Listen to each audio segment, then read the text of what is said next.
Allez, retour sur le plateau de CQFD, toujours avec toi Estelle, toujours chez toi, dans ton jardin, qui est très beau. Merci. C'est pas encore l'époque des mangues, hein. On a voulu en goûter une tout à l'heure, elles sont encore vertes. Elles sont à moi. Oui, mais elles sont peut-être à toi, mais on peut faire des achats avec ça. On verra. Ouais, tu pourrais nous en faire un petit peu. Estelle, on va redevenir sérieux, si tu es d'accord. Tout à l'heure, avec une pointe d'amertume, tu parlais de ces avions, de ces hélicoptères, en parlant de Air Voinet, avec un peu d'ironie. Le Covid, à Mayotte, il y a des décisions qui ont été prises, pas confinées, mais un peu, mais pas trop. Est-ce que tu penses que, en connaissance de cause, enfin, avec ce qu'on a comme connaissance sur le Covid, est-ce qu'à Mayotte, on a pris les bonnes décisions qui sont différentes de celles de la métropole? Ah ben non. Je pense que quand on a 40% de surmortalité pendant plusieurs mois, à l'évidence, Madame Voinet doit s'interroger sur sa politique. C'est écrit noir sur blanc, les missions de l'Agence régionale de santé, c'est la santé. Quand on meurt prématurément, c'est qu'il y a un problème au niveau de la santé. Je pense que quand même le constat est clair. Quand on a au niveau de la préfecture une distribution organisée avec l'ARS de bouffe qui tourne à des rassemblements de 500 à 600, 800 personnes et 3 semaines après une hausse des cas, il ne faut quand même pas sortir de Saint-Cyr pour comprendre qu'il y a un lien entre les rassemblements organisés par les bons soins de l'ARS et de la préfecture pour aller distribuer de l'alimentation aux personnes en situation irrégulière et après une explosion de l'épidémie. Quand on n'a pas de respect des protocoles de mise en bière à Mayotte parce qu'il n'y a pas de morgue alors que ça fait partie des missions de l'ARS, où il y a 2 places dans la morgue du CHM, le reste, c'est dans des containers. Le reste, c'est dans un container frigorifié au fond d'un jardin. Je veux dire, il faut quand même s'interroger. C'est-à-dire qu'il y a eu des personnes qui étaient contaminées, qui ont été nettoyées sans protocole, alors que c'est une consigne nationale, et donc ça a participé à propager l'épidémie. Il a fallu que nous, collectifs, on envoie un recours au niveau du Conseil d'État pour qu'il y ait un branle-bas de combat à l'ARS, et à ce jour, il n'y a toujours pas de protocole Covid au CHM de Mayotte. À ce jour. On n'est toujours pas prêt pour la deuxième vague. Alors après, évidemment qu'elle arrive, évidemment. Après, vu le bazar en métropole, je veux dire, ils n'ont pas inventé l'eau chaude ici. Si ça ne fonctionne pas à Paris, ça ne va pas fonctionner ici. Mais il faut quand même pas nous dire que, comme le discours de Madame Voinet, c'est de la faute de la population qui a été repris par le préfet. Les gens, c'est de l'autre faute. Mais en fait, moi, je vais vous dire, je suis d'accord avec eux. Ouais. C'est quand même la faute des malades s'il y a des maladies, non? C'est quand même pénible, ces gens. Si vous avez une ARS où vous n'avez pas de population, l'ARS, elle fonctionne. Je veux dire, non, mais c'est scandaleux comme discours. C'est scandaleux. Mais plus profond, au-delà même de la question du Covid. Cette année, la surmortalité, c'est aussi la dengue. Oui, juste avant, on a eu l'épidémie de dengue. Non, on l'a eu pendant. Non, oui, elle a commencé, mais elle a duré, elle a été combinée à celle du Covid. Vrai. La question de la dengue. Madame Voinet a déclaré l'état d'urgence sanitaire, enfin l'alerte sanitaire pour la dengue à la fin du mois de juin. Mais à ce jour, on attend la démoustication. À ce jour. Et on est maintenant dans les pluies, les moustiques ont recommencé à pulluler. On n'a toujours pas de plan de démoustication et le bazar qu'on connaît à l'ARS fait que la lutte antivectorielle, c'est-à-dire le département au sein de l'ARS qui doit travailler là-dessus, est complètement désorganisé. Et ça, c'est le fait d'une personne, de Dominique Voinet? Parce que manifestement, tu l'aimes pas beaucoup, cette dame. Qui est-ce que vous entendez, vous? Moi, je suis un peu limitée, vous savez. Intellectuellement, je comprends pas grand-chose. Comme cette dame est la seule qui s'exprime et que c'est moi, j'ai toujours fait, au point que c'est la seule ARS de France et de Navarre qui nous a infligé la directrice de l'ARS en spot et en interview, parce que c'est Madame Voinet, l'ancienne ministre. Ah, il faut les honneurs, mais aussi les problèmes. Pardon, hein. Ça va avec le titre et son salaire. Quand elle va à l'Assemblée témoigner en disant que tout va bien, Madame la Marquise, on prend note. C'est pas tout à fait ce qui se passe. Elle dit que tout va bien, ça je vous confirme que tout va pas bien, Madame. Non, mais c'est pas tout à fait ce qui se passe. C'est-à-dire qu'elle n'a pas dit ça. Au contraire, elle a été souvent donneur d'alerte sur la situation à Mayotte. C'est d'autres autorités qui n'ont pas suivi les alertes données par Dominique Voynet? Souvent, sur Mayotte. Alors, moi j'adore, parce qu'en fait, c'est ce qui est fascinant avec Madame Voynet, et c'est là où on reconnaît son métier, d'ancienne ministre. Et de militante. Elle a une... Oui. Elle a une communication qui est très habile. Quand elle n'y arrive pas, c'est de la faute des autres.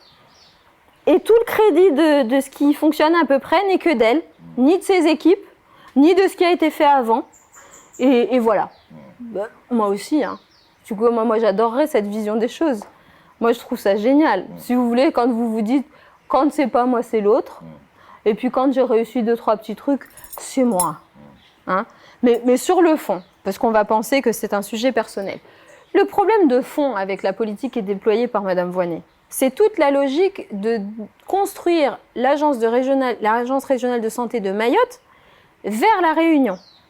Il n'y a toujours pas à ce jour de construction d'une offre sanitaire cohérente et complète à Mayotte. La situation, t'as quand même l'autre hôpital en petite terre qui est en pleine construction. Ah, ça fait combien de temps? Oui, ça fait du temps. Oui, c'est vrai que ça prend du temps. Mais on peut pas dire qu'il n'y a rien qui se fait non plus. Même. On peut pas dire qu'il n'y a rien qui se fait. Quand tu es malade, tu te dis heureusement qu'il est en construction. Mais il faut bien quand même le temps de construire. Il a combien de temps cette... Mais arrête s'il te plaît. Non mais... Pardon, Patrick, je vais dire les choses parce que peut-être que les spectateurs ne comprennent pas. Ce bâtiment a plus le bâtiment de Petite Terre à plusieurs décennies. Le sujet de la construction, c'est une rénovation. Faut arrêter le foutage de gueule, pardon, mais je peux plus. J'essaie de défendre ce qui est défendable. Je peux plus. Ouais. Mais faut arrêter cette culture du magnénier et du bricolage. Mais c'est pas possible. Rafistoler 3 murs, ça prend des années, ça ne fonctionne toujours pas. Le centre de rééducation en AVC, qui est une des grosses causes de maladies à Mayotte, n'est toujours pas sorti de terre, toujours pas utilisable, pas accessible aux handicapés, il n'y a rien qui marche. La question du désert sanitaire à Mayotte, c'est que nous, Mahoraises et Mahorais, on est des réfugiés médicaux en métropole ou à La Réunion à nos frais. C'est vrai que les Mahorais quittent Mayotte pour aller se faire soigner à La Réunion ou en métropole. On doit se faire transférer dans le système de sécurité sociale nationale. On paye tous à nos frais d'aller prendre les billets, de s'installer, de se faire soigner. On est des réfugiés médicaux. Et Madame Voynet se trouve que, heureusement qu'elle est là. Non mais pardon, qu'est-ce qui a changé ? Les patients du cancer se font toujours soigner à l'extérieur. Les parturientes mahoraises qui veulent avoir un accouchement qui n'est pas sans risque partent à l'extérieur. Toutes les maladies chroniques, les personnes, on en connaît de nombreux témoignages de familles qui, quand elles ont une maladie chronique avec des enfants qui ont des pathologies graves, doivent quitter l'île purement et simplement. Et vous trouvez que d'avoir une discussion sur le bâtiment déjà existant qui est à Dzaoudzi, ça fait des années que ça sort pas de terre, on a une amélioration. Mais qu'est-ce qu'ils foutent ?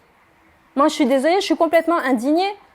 Quand on a des chiffres aussi désastreux sur les morts, l'espérance de vie qui est plus courte à Mayotte, sur la prévalence de maladies qui sont, sur lesquelles on peut agir en amont, et sur lesquels dont on meurt bêtement à Mayotte, sur le fait qu'on doive quitter l'île, donc que quand on est évacué sanitaire, il y a un comité qui décide. C'est vrai.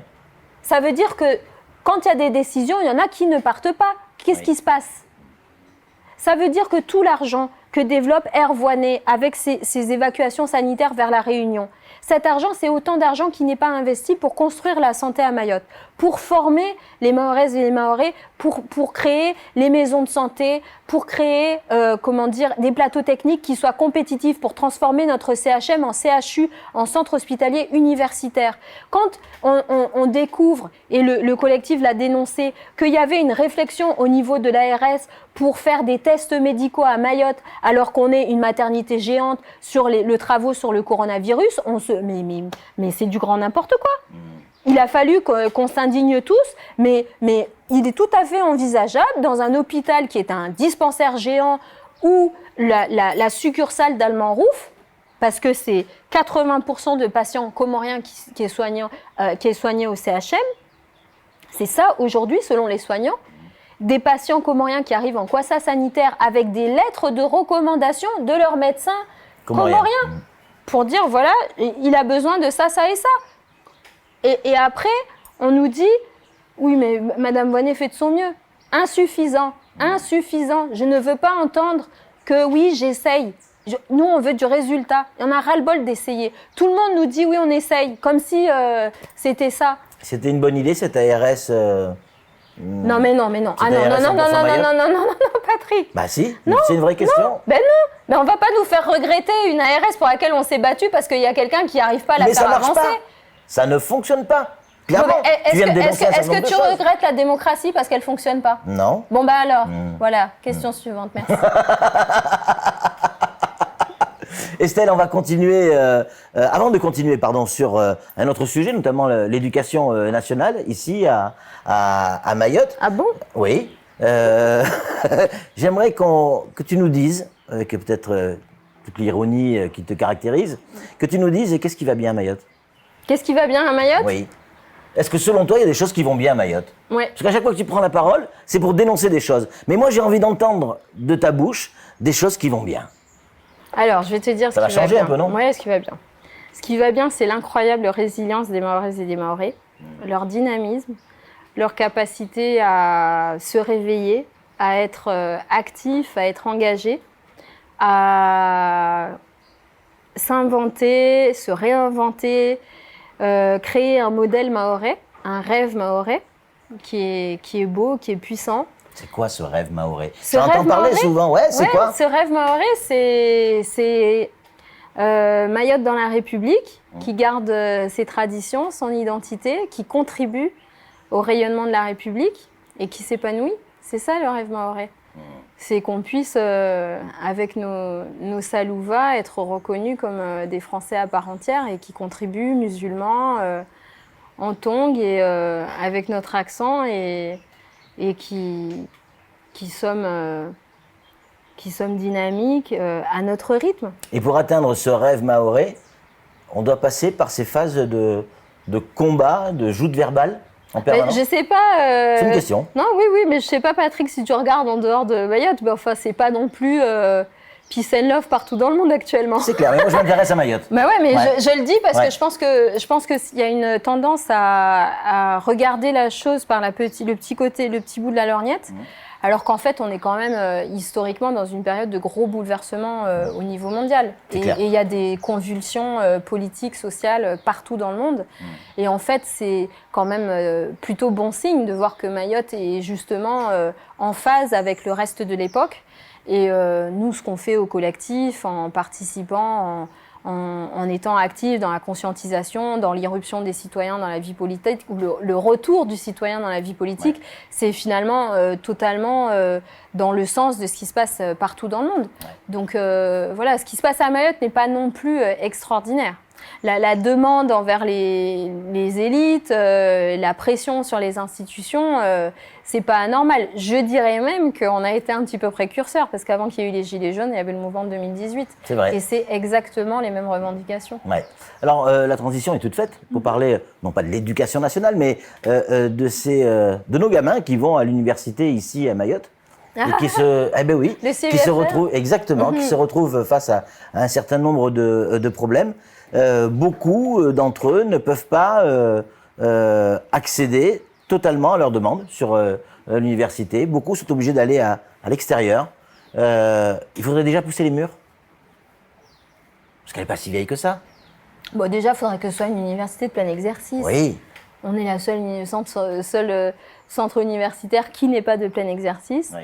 C'est une subtilité administrative qui fait qu'on ne peut pas développer justement toutes les filières qu'on voudrait. Oui. Donc ça, c'est quand même pas un détail. Il y a ce côté-là, mais la question que tu poses, elle soulève de manière plus large et plus profonde, qu'est-ce qu'on fait de tous ces jeunes ? Oui.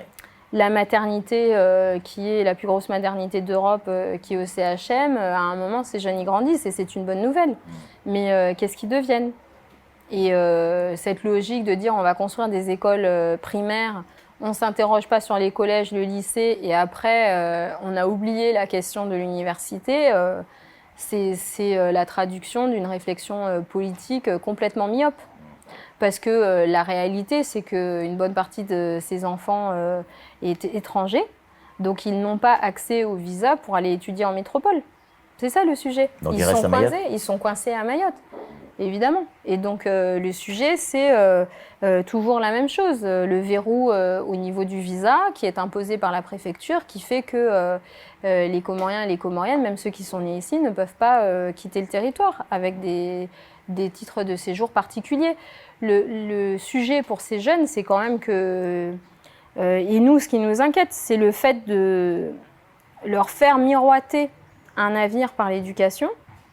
Et en fait, la mission de l'éducation nationale s'arrête. Moi, j'ai le sentiment qu'on les trahit. On leur dit l'éducation est obligatoire. Non, c'est l'instruction qui est obligatoire. Ouais, et donc, quand on entend ces enseignants aller leur faire miroiter monts et merveilles en faisant abstraction de leur statut légal, c'est pas leur rendre service. La preuve, c'est leur frustration et leur colère. C'est pour ça que cette hypocrisie qu'il y a au niveau des autorités, elle est insupportable, parce qu'après, ça crée de la colère, de la frustration, du ressentiment et des violences. Oui. Évidemment. Qui reviennent. Qui reviennent tout le temps. Parce que ils sont... on tente de les intégrer dans un système qui n'est pas construit pour eux, qui n'est pas adapté, et puis après, qui les rejette. Tu parlais de violence à l'instant, il nous reste une poignée de minutes et on va essayer de les consacrer au sujet suivant. Quand j'ai préparé cette émission, il y a beaucoup de gens qui m'ont dit « Parle avec Estelle de tous ces Mahorais qui quittent Mayotte. Ouais. » Parce que tu as le discours de la combattante, très bien, mais tout le monde n'a pas le même discours. Il y en a qui, aujourd'hui, baissent les bras et disent « Pour mes enfants, je les mets à l'école ailleurs.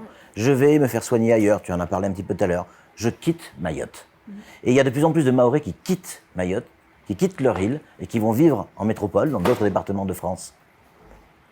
Est-ce que, dans ta réflexion, il y a quelque chose qui, une phrase, un mot, qui peut leur donner envie de rester, ou tu leur dis, vous avez raison, il faut partir? Non, je pense que d'abord on quitte... Tu les comprends, ces gens? Oui, bien sûr. Ah bah oui, bah non, mais enfin, tout est fait pour qu'on quitte notre île. Hein. Ouais. Pardon, mais la politique qui est en cours à Mayotte, c'est d'attirer les Comoriens et de faire en sorte que les Mahorais partent. Toutes les offres publiques... C'est Camarline qui avait dit le remplacement de la population. C'est un discours qui est teinté Front National, mais la réalité de ce qui se passe à Mayotte, ça a été exprimé par Stanislas Cazel, qui était l'ancien conseiller outre-mer du président Macron. Ouais. Ça a été de dire il y a environ 5000 Mahorais qui partent chaque année et il y a 15 000 Comoriens qui arrivent chaque année à Mayotte. Les chiffres de l'Élysée. C'est complètement illégal parce que je ne sais pas comment est-ce qu'ils font du comptage ethnique. Mais bon, ça, c'est un sujet. Mais sur le fond, évidemment, nous, on vit un exil volontaire intérieur. Qu'est-ce qui se passe? Vous avez des écoles pourries. Vous n'avez pas d'éducation. Vous avez un chômage de masse. Vous avez une insécurité. Vous n'avez pas d'offre de santé. Vous avez un passeport français. Vous changez de département. C'est aussi simple que ça.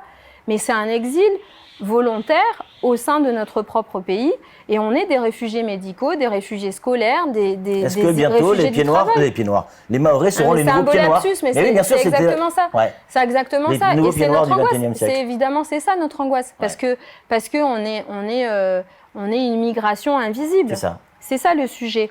Mais est-ce qu'on peut empêcher ou même développer un discours où on empêche les Mahoraises et les Mahorais d'aller, se former, de chercher un avenir meilleur ou de vouloir vivre sans se claquemurer? Là, j'ai ouvert les grilles de la maison, mais en fait, toute la maison est fermée. C'est quand même pas une aspiration démente. Vous n'allez pas dire aux gens, par patriotisme forcené, on va continuer à vivre dans cet enfer. Mais alors, qu'est-ce qui va se passer si tout le monde s'en va? On laisse Mayotte à d'autres personnes? Non, mais de toute façon, comment dire, la question, elle est d'abord statutaire, mais de fait, le sujet de l'engagement de beaucoup, c'est de créer les conditions pour qu'on puisse rester et se développer.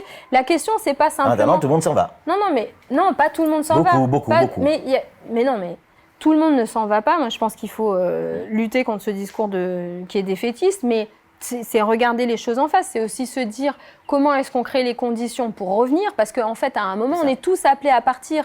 Si on veut se former, on doit se former à l'extérieur. Ouais. Et c'est nécessaire, hein, cette expérience à l'extérieur, c'est mon cas, c'est le cas de plein de gens, c'est une richesse pour Mayotte. C'est comment est-ce qu'on crée les conditions pour revenir et vraiment s'épanouir, contribuer. Et la deuxième chose, c'est est-ce qu'on laisse la place au retour des Mahoraises et des Mahorais ? C'est ça le sujet aussi. C'est est-ce qu'on leur donne des responsabilités, est-ce qu'on les promeut, est-ce qu'on leur donne à la hauteur de leur expérience des postes qui leur permettent d'influer et de déployer leurs talents. C'est ça aussi le sujet. Merci beaucoup. De rien. Ça fait déjà un petit bout de temps qu'on est ensemble là. 2 fois 20 minutes. C'est long. Donc c'est tout pour l'émission, mais nous on va rester, on va manger un morceau. D'habitude on mange toujours bien chez toi. Normalement, c'est long, c'est bon, mais bon, je ferai comme si je n'avais pas entendu ta chute. En tout cas, merci 1000 fois de nous avoir accueillis chez toi. Et merci également à ta petite famille qui s'est bien occupée de nous pour pouvoir réaliser cette émission. Nous, on se retrouve la semaine prochaine sur la même chaîne, à peu près à la même heure, avec un ou une autre invitée. D'ici là, soyez prudents. Ciao.